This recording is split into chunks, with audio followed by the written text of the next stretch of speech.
नमस्कार शेतकरी मित्रांनो, आपण बघत आहात की आज आहे माझा पहिला दिवस आणि मी आलोय आमच्या शेतात कशासाठी तर टरबूज लावण्यासाठी. तर टरबूज लावून पहिला दिवस म्हणजे काय आपल्याला लगेच जाऊन टरबूज लावायचे असं काही प्रकार नाही.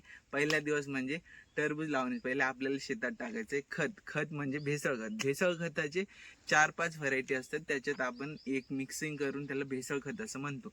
त्यामध्ये आपल्याला दिसतंय की हे सगळं आम्ही मिक्सिंग केलंय. हे कशा प्रकारे केलं तर याच्यात आहेत बघा, तुम्हाला सोपं जावं म्हणून डायरेक्ट मी तुम्हाला ही थैलीच दाखवते.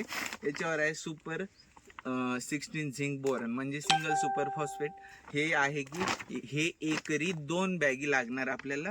आणि त्याच्यानंतर येतं एमओपी पोटॅश. एमओपी म्हणजे की हे लागणार एकरी 2 बॅग. आपण याला 1.5 बॅग टाकलं तरी चालतं.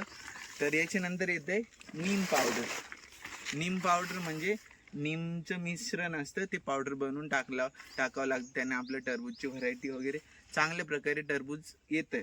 तर हे आहे नीम पावडरचं एक बॅग. तर हे असं जायचं आणि असंच घेऊन यायचं, नाही दुसरं आणतात. आणि त्याच्यानंतर येतं हे बेन्सल्फ सुपरफास्ट म्हणून आहे, हे टाकणं अत्यंत गरजेचं आहे. आणि हे एकरी 3 किलो टाकावं लागतं. तर अशा प्रकारे हे होतं मिश्रण खताचं भेसळ.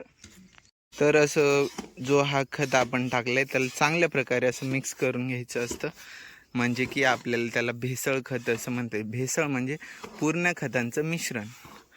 पूर्ण म्हणजे की जे खतं आपल्याला लागतात, जे खतं टरबूजसाठी आवश्यक आहेत त्या खतांचं मिश्रण करतोय, याला आपण भेसळ खत म्हणून शेतात टाकतोय. तर आपण इथून पुढे हे खत कसं टाकायचं ते बघूया. आणि आता याला शेतात टाकून बघूया, चला. तर आपण भेसळ खत घेऊन आलोय आपल्या शेतात.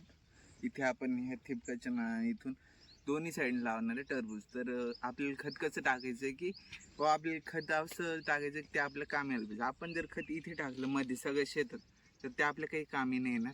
आपल्याला खत फक्त झाडांच्या मुळापाशी जावं त्यासाठी टाकायचं.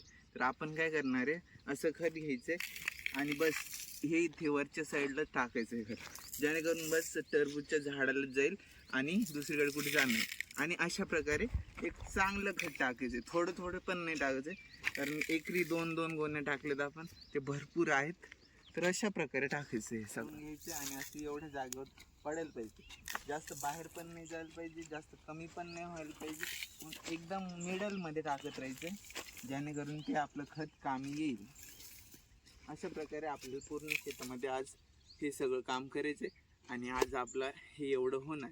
आता बघूया पुढे. तर मित्रांनो, आज आपलं भेसळ खत टाकणं झालंय प्रॉपर. बघा एकदम बेडवरती टाकण्यात आले. सो तुम्ही पण असंच भेसळ खत जर टाकायचं असेल तर असंच टाका. आणि आता उद्या आपण तुम्हाला मल्चिंग कसं करायचं ते सांगणार आहे. सो भेटूया उद्या. तर तुम्ही आमचा आज पहिला दिवस आहे, आमच्या यूट्यूब चॅनलचा पहिला दिवस आहे. सो शेतकरी बांधव यूट्यूब चॅनलला सबस्क्राईब करा. आणि हा व्हिडिओ जर तुमच्या काही कामी आला असेल तर लाईक करा, शेअर करा. धन्यवाद.